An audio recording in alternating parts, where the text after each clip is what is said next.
Mac McClung is proof that when it comes to basketball, nothing is ever written in stone. One minute, he's a small-town kid from Gate City, Virginia, casually turning high school gyms into viral highlight factories. The next, he's launching himself off the hardwood in front of the entire world, collecting back-to-back slam dunk crowns that few believed he could ever win. Yet, for all his jaw-dropping dunks and eye-catching accolades, there's still an air of mystery and debate swirling around his career. How can someone so electrifying be left waiting in the shadows of the NBA? And is his biggest claim to fame really just outjumping everyone else? But that's not all. Most people assume Mac is all about flight, thunderous finishes, and little else. But the truth is far more complicated. He's been an underdog from day one, a player who has repeatedly shattered expectations only to find himself shoved back under the radar. If you think the NBA's biggest teams have seen all he can do, think again. While analysts, scouts, and fans argue about whether he's a star in the making or simply a novelty act, Mac McClung is busy proving that natural talent can still defy professional basketball's cookie-cutter approach. Long before the dunk contest and the bright lights, Mac's story started in a quiet town, hidden between mountains, surrounded by skeptics. And if you think his journey is just another small-school hero tale, buckle up. There's a whole lot more that the basketball world has yet to discover. Few people outside southwestern Virginia had ever heard of Gate City before the name Mac McClung became a trending topic on basketball forums. It's a place with a population that could easily fit inside an NBA arena and still have empty seats. There aren't many distractions there. No professional sports teams, no sprawling suburbs, just a community that comes together on Friday nights to watch local hoops. It gets even crazier. Into this environment stepped Mac, part of an athletic family legacy that includes college football, professional baseball, and more. His father played ball at Virginia Tech, his uncle pitched in the majors, and his sister played top-level soccer. Yet Mac still stood out. There was something about his fearless approach, the way he attacked the rim with a kind of reckless abandon that kids twice his size were afraid to match. He quickly transformed Gate City High School from a local curiosity into a focal point for sports fans throughout the region. Neighbors who had never bothered with high school basketball started packing the stands, drawn by rumors of a scrawny guard who soared higher than anyone believed possible. But it wasn't just the dunks that made him a community hero. Mac's scoring outbursts were legendary, regularly dropping 30, 40, even 60 points in some matchups. Local reporters ran out of superlatives. And still, in the grand scheme of big city basketball hype, he remained a speck on the recruiting radar. But that wasn't the whole story. Behind the scenes, Mac was already drawing the attention of college scouts who recognized his potential. Nothing about his life was typical, yet he managed to handle the mounting pressure like a seasoned pro. Before he knew it, he'd be standing in some of the biggest gyms in America, looking right at home. Even casual fans with no connection to Virginia started hearing the buzz. There was a kid named Mac McClung throwing down dunks that rivaled the best on any highlight reel. Thanks to endless social media chatter, entire corners of the internet lit up whenever a new McClung clip surfaced. His 64-point game was the stuff of near myth, repeated in online forums, teased in reaction videos, and whispered about on basketball-centric podcasts. And here's where things take an unexpected turn. For many, it was tough to reconcile his relatively modest height, just a bit over 6 feet, with the explosive finishes he delivered. Opponents wondered if the rims in Gate City were set to 9 feet, or if he was wearing hidden springs in his sneakers. Yet, the answer lay in something much simpler. Mac was a natural athlete with a relentless work ethic. He pushed himself constantly, driving to the basket with an unhinged fearlessness. It wasn't just dunking either. He stacked up more than enough offense to dominate entire tournaments. He eclipsed scoring records held by legends like Allen Iverson and J.J., grabbing headlines that said, "Is this the next great undersized guard?" But national scouts refused to fully buy in. He was labeled a 3-star recruit, overlooked in major showcases and absent from ESPN's top 100 lists. None of that changed the fact that his highlight videos were racking up millions of views. So began the question that would trail him for years. If he's that good, why isn't everybody lining up to sign him? His final taste of high school glory came when he crushed the competition at multiple dunk contests, bouncing back after a narrow loss to prove he was the top aerial artist in his class. But while viral fame was thrilling, college basketball would be the real proving ground. For many fans, that next step would determine whether Mac was just an internet sensation or a bona fide future star. Stepping into Georgetown, Mac faced an entirely different world. Gone were the friendly cheers of Gate City locals, In their place were high-stakes college arenas, pressure from storied NCAA programs, and a need to stand out among more seasoned teammates. It was no longer enough to be the best athlete in the gym. Skill, decision-making, and consistent shooting all became daily tests. Wait until you hear the next part. During his freshman year, he showed glimpses of brilliance, flashes of that same fearless approach to the rim, moments where he torched defenders for big scoring nights. But he also revealed the raw edges in his game: streaky shooting, limited assists, and turnovers that seemed to spike right as he was finding a rhythm. Scouts noticed. Analysts questioned whether he was capable of evolving into a true floor general, or if he'd always be a one-dimensional scorer in an undersized body. His sophomore season brought modest improvements, better shooting percentages, more points, and a sense that he was beginning to see the court more clearly. Unfortunately, injuries cut into his momentum, leaving questions unanswered. Determined to step out of the shadow of Georgetown's storied past, he transferred to Texas Tech, where he posted a solid junior season. The numbers weren't flashy enough to lock him into the NBA's first-round conversation, yet the intangible qualities, hustle, heart, and that intangible it factor remained visible. When draft night came, no one was surprised to see him slip through without a selection. It was a harsh reality check. Mac could produce the highlights, but front offices had doubts about how well his skill set would translate to an NBA offense. Still, if college ball had taught him anything, it was how to keep pushing. In his mind, he'd only just begun to show the world what he could do. Going undrafted stings, but it didn't derail Mac. Instead, it opened the door for a determined run in the G League.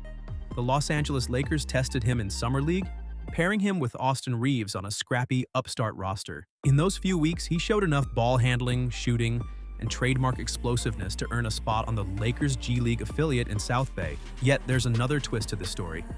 That's where he truly began to shine.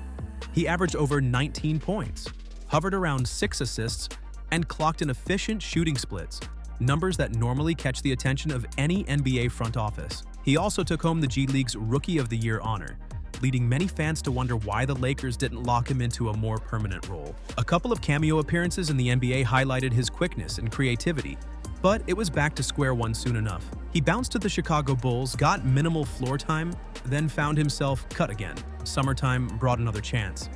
This time with the Golden State Warriors, but once more he was let go after a short audition. It became a pattern that left many scratching their heads. Every statistic pointed to a young player brimming with potential, yet his phone rarely rang with guaranteed opportunities. Over and over, fans asked the same question: what more does he have to do to stick in the NBA? All the while, Mac refused to be disheartened.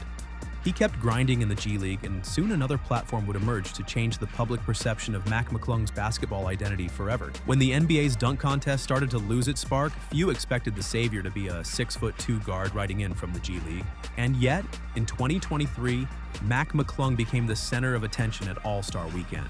His invitation alone was a curveball. Fans questioned whether the league had grown so desperate that it would call on a non-roster G League player to spice things up. But Mac's performance silenced any doubts.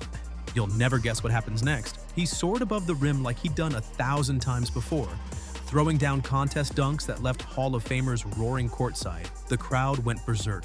Millions across social media erupted in praise. And overnight, Mac McClung went from overlooked to unstoppable. At least when it came to dunk competitions. He proved it wasn't a fluke by returning the next year, defending his title, and even coming back one more time to make it 3 in a row, joining a select group in slam dunk history. With each rim-rattling jam, he exposed the widespread misconception that he was just a dunker.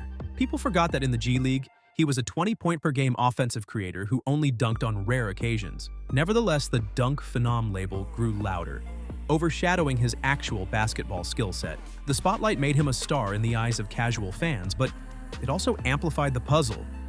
Why didn't any NBA team see him as a worthy, permanent addition? Whispers soon followed. Some believed that teams were using Mac as a temporary novelty, a ticket to revive a fading dunk contest, rather than a genuine piece of the franchise puzzle. The abrupt signings right before All-Star Weekend only fueled those conspiracy theories. Each time, rosters parted ways with him soon after, raising eyebrows about whether front offices viewed him as a quick marketing boost instead of a serious on-court contributor. But the real shocker is still on the way. Discussions popped up everywhere.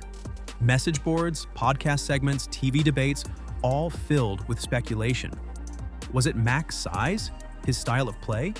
Did NBA teams consider him too one-dimensional for modern switching defenses? Or was the league simply late to realize that a short shooting guard with a 40-plus-inch vertical might still be a game-changer off the bench? Rumors of a jump overseas began to swirl, with fans drawing parallels to players like Shane Lynn and Kendrick Nunn, who found renewed success and better pay in Europe. Mac's supporters argued that it would be a mistake for the NBA to let him go, while skeptics said the European game would actually highlight his skill set more. Meanwhile, Mac stayed laser-focused in the G League, hoisting up big scoring nights and racking up assist totals that hinted at real point guard potential. But that wasn't the entire picture either. Tensions grew among fans as the G League MVP race leaned heavily in Mac's favor, culminating in a moment where everything lined up for him to prove just how legitimate his talent really is. Dominating the G League became almost routine for Mac, as he helped lead his team to the best record in the conference, stacking up wins in big ways. At 26 years old, he'd more than paid his dues. He claimed Rookie of the Year honors, a scoring title, MVP recognition, and a championship in the minors. Yet still, the phone calls didn't come as often as one might expect, and it gets even more intriguing. When he did receive two-way deals, he found himself quickly back in a G League uniform. It left fans disillusioned, unsure why a player capable of near triple-doubles in the NBA was relegated to short stints and the occasional cameo. Yes, the NBA's prevailing trend had shifted toward taller wings and multi-positional defenders. Yes, point guards were expected to bring more than flashy finishes and shot creation. But Mac's supporters argued that he was more than that. He'd improved his passing, cut down on turnovers, and even rebounded with surprising aggression for his height. Still, the critics countered that his style, which shined when he controlled the ball, was harder to fit into an offense that already had star guards dominating possessions. Modern front offices often look for niche role players who fill a very specific gap. If Mac couldn't prove he was ready to be a complementary piece on day one, they'd move on. All the while, fans wondered if it was only a matter of time before he accepted a lucrative offer overseas. After all, why hang on as a dunk contest icon without real NBA minutes, when major European leagues would treat him like a centerpiece? The question continued to loom: would the league that made him a viral sensation ultimately lose him to another market? Mac McClung's story is one of contrasts. On one hand, he's the viral high school hero, the G League marvel, and a record-shattering slam dunk champion who turned All-Star Weekend into a must-watch spectacle again. On the other, he's a man still searching for a permanent home in a league that seems strangely reluctant to embrace him. His legend grows with every improbable highlight and dunk contest victory. Yet his actual playing time in the NBA is a mere handful of games. What happens next? Will an open-minded NBA franchise finally give him the consistent minutes he needs to prove he's more than a YouTube clip machine?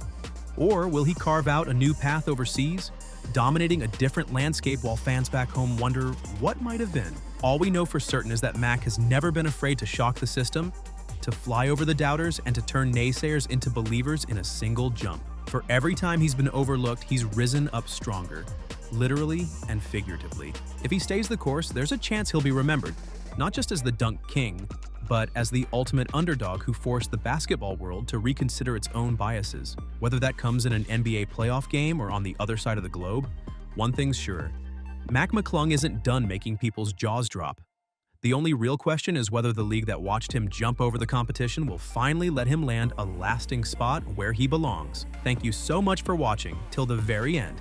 If you enjoyed today's video, be sure to subscribe and turn on the bell notification so you never miss our next upload.